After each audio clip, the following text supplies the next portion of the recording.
अस्सलाम वालेकुम स्टूडेंट्स। हमारा नेक्स्ट टॉपिक है द रेजोनेंस मेथड। अब अभी तक हमने क्या देखा कि क्यूल ने अपने कुछ स्ट्रक्चर्स बताए। उसने कहा कि बेंजीन का जो स्ट्रक्चर होता है वो रेगुलर हेक्सागोनल होगा जिसमें alternate double and single bonds होंगे। उसके बाद हमने इसकी एटॉमिक ऑर्बिटल ट्रीटमेंट देखी। हमने ये देखा कि किस तरह से हाइब्रिडाइजेशन होती है और हाइब्रिडाइजेशन के दौरान बेंजीन में किस तरीके से 3 डबल बॉन्ड बनते हैं। उसके बाद हमने स्टेबिलिटी ऑफ बेंजीन में देखा कि बेंजीन एक्स्ट्रा स्टेबल मॉलिक्यूल है। तो अब इसी चीज को हम एक और मेथड के जरिए स्टडी करेंगे जिसको हम रेजोनेंस मेथड के नाम से जानते हैं। ठीक है, अब रेजोनेंस एक्चुअली होता क्या है?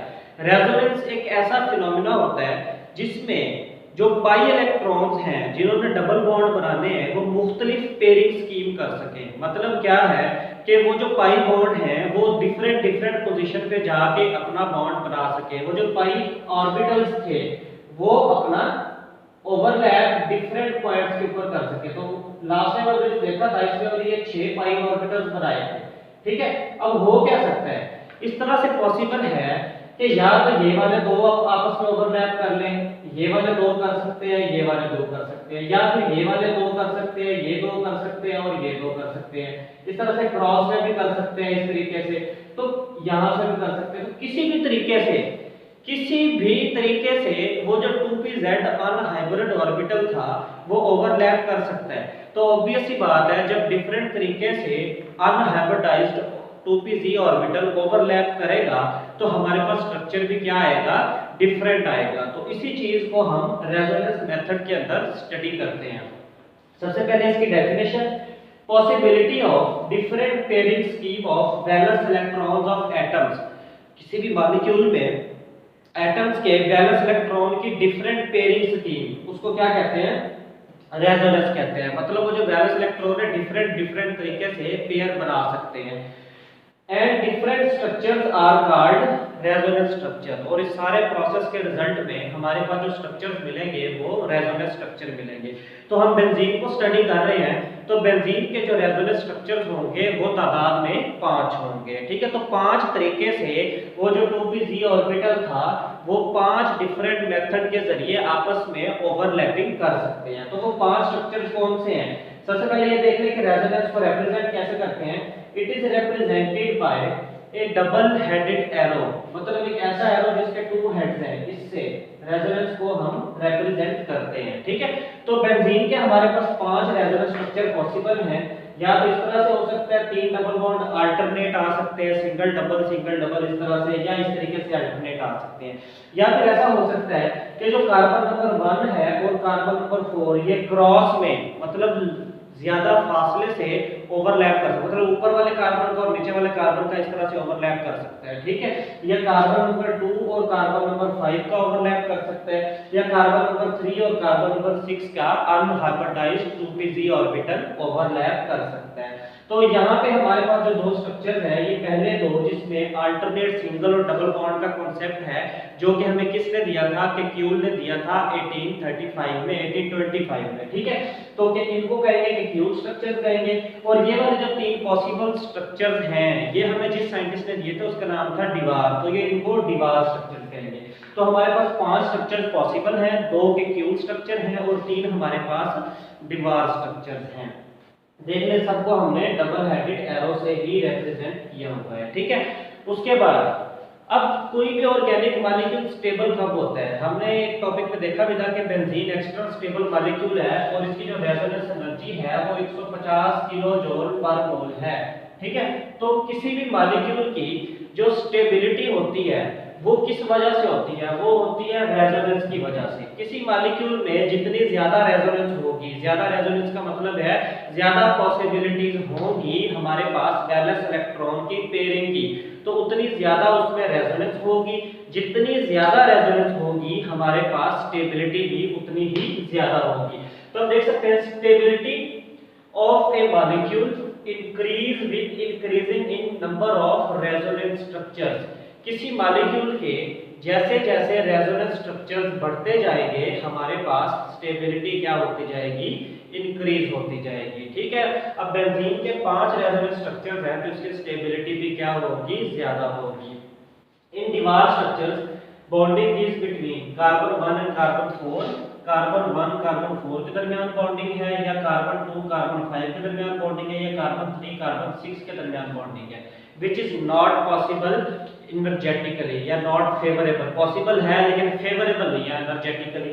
इस बॉन्डिंग के लिए इसको एनर्जी चाहिए होगी, वो एनर्जी आएगी कहां से, जब तक हम प्रोवाइड नहीं करेंगे, ठीक है। तो ये खुद ब खुद होना जरा सा नॉन फेवरेबल है। तो हम ये कह सकते हैं कि ये वाले स्ट्रक्चर इतने ज्यादा पॉसिबल नहीं है, जबकि जो पहले दो के क्यूल स्ट्रक्चर्स हैं with hexagonal structure and having alternate single and double bonds, तो वो वाला हमारे पास पॉसिबल हो सकता है, ठीक है। तो हमने इसमें देखा, और इसके फेवरेबल ना होने की एक वजह ये भी है क्योंकि ये जो कार्बन 1 और कार्बन 4 है इनके बीच में डिस्टेंस ज्यादा है, बॉन्ड लेंथ हमारे पास ज्यादा हो जाएगी। अगर बॉन्ड लेंथ ज्यादा हो जाएगी तो हमारे पास फिर वो स्ट्रक्चर रेगुलर नहीं रहेगा, क्योंकि दो बॉन्ड लेंथ हमारे पास छोटी होगी, एक बॉन्ड लेंथ हमारे पास बड़ी होगी, तो वो स्ट्रक्चर रेगुलर नहीं रहेगा। और हमने तो ये पढ़ा था कि बेंजीन का स्ट्रक्चर रेगुलर हेक्सागोनल होता है, ठीक है। तो हम यहाँ पे कह सकते हैं कि stability is directly proportional to number of resonance structures। जितनी ज्यादा रेजोनेंस उतनी ज्यादा स्टेबिलिटी, और दीवार स्ट्रक्चर्स एनर्जेटिकली फेवरेबल नहीं है, ठीक है।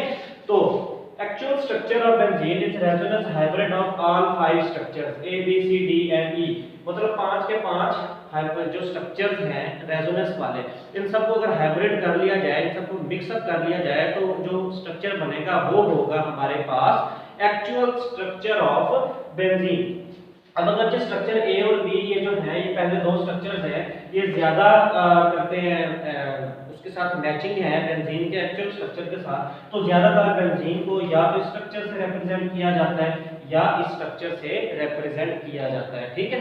तो ज्यादातर केमिकल रिएक्शंस के अंदर बेंजीन को इन स्ट्रक्चर से ही लिखेंगे, दीवार स्ट्रक्चर हम कम ही यूज करते हैं, बल्कि बहुत कम, ठीक है। उसके बाद इनकी बॉन्ड लेंथ देख लेते हैं जी। Since it is hybrid structure, अब हाइब्रिड हो गया, हाइब्रिड का मतलब है सारा मिक्सअप हो गया, जो सारे के सारे पाई इलेक्ट्रॉन्स थे वो मिक्सअप कर दिया हमने, तो बॉन्ड लेंथ हमारे पास क्या हो गई, सेम हो गई तमाम कार्बन कार्बन एटम्स की बेंजीन रिंग के अंदर। और कार्बन कार्बन एटम्स की अगर बॉन्ड लेंथ सेम रहेगी तो इसका मतलब क्या है, इसका मतलब ये है कि वो स्ट्रक्चर हमारे पास रेगुलर है, ठीक है। उसके बाद since it is hybrid structure of all carbon carbon bond lengths are equal, carbon carbon bond length equal होगी। तो हम ये देख सकते हैं कि अल्केन के अंदर कार्बन कार्बन बॉन्ड लेंथ जो है हमारे पास 1.40 आर्मस्ट्रॉन्ग है, ठीक है। 1.540 इतनी आर्मस्ट्रॉन्ग हमारे पास बॉन्ड लेंथ है कार्बन कार्बन के सिंगल बॉन्ड के अंदर। कार्बन कार्बन डबल बॉन्ड यानी कि अल्कीन्स की बात की जा रही है, इसमें 1.34 आर्मस्ट्रॉन्ग है। इसी तरह अल्काइन्स में 1.20 Armstrong carbon carbon bond length है। तो बेंजीन में 1.397 आर्मस्ट्रॉन्ग है। एक आर्मस्ट्रॉन्ग जो होता है वो बराबर होता है 10 की पावर -10 मीटर के, ठीक है। ये लेंथ का हमारे पास एक यूनिट है। तो हम ये देख सकते हैं कि बेंजीन की जो कार्बन कार्बन बॉन्ड लेंथ है बेंजीन की, वो इंटरमीडिएट है अल्केन और अल्कीन के, अल्केन और अल्कीन के दरमियान में आ रही है। 1.540 और 1.340 के दरमियान में आता है 1.397, ठीक है। तो हम ये कह सकते हैं कि बेंजीन में अल्केन और अल्कीन दोनों की प्रॉपर्टीज प्रेजेंट है। पीछे में देखते रहे हैं, हमें समझ नहीं आ रही थी कि बेंजीन सैचुरेटेड है या अनसैचुरेटेड है, तो इसमें दोनों प्रॉपर्टीज हैं। ये एडिशन रिएक्शन भी दे सकता है और सब्स्टिट्यूशन रिएक्शन भी दे सकता है, ठीक है। So carbon carbon bond length is intermediate of alkane and alkyne. अब अगरचे ये जो पाई इलेक्ट्रॉन्स थे इनका कोई एतबार तो है नहीं कि ये कहां से बॉन्डिंग करेंगे, तो हम क्या करते हैं, बेंजीन के अंदर एक सर्कल लगा के हम क्या कर देते हैं, इसको पाई इलेक्ट्रॉन्स को रिप्रेजेंट कर देते हैं। सर्कल का मतलब क्या है, सर्कल का मतलब ये है कि वो जो पाई इलेक्ट्रॉन्स हैं पूरे के पूरे रिंग के अंदर फैले हुए, वो कहीं पे भी हो सकते हैं, वो दो डबल बॉन्ड। तो बेंजीन का जो हाइब्रिड स्ट्रक्चर है वो ये वाला है, ठीक है। तो इस स्ट्रक्चर से हम बेंजीन को रिप्रेजेंट करते हैं। जज़ाकल्लाह।